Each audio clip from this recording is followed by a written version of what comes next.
Trovys! Today we are going to talk about 5 tips on how to use the skin analysis feature on TroveSkin. Number 1. Understand what each skin score means. This will help you to learn the fundamental background of skincare.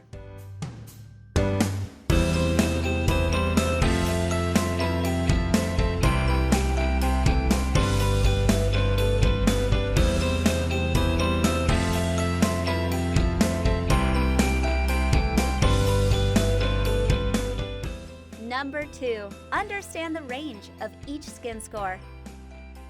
The higher your skin score is, the better it is.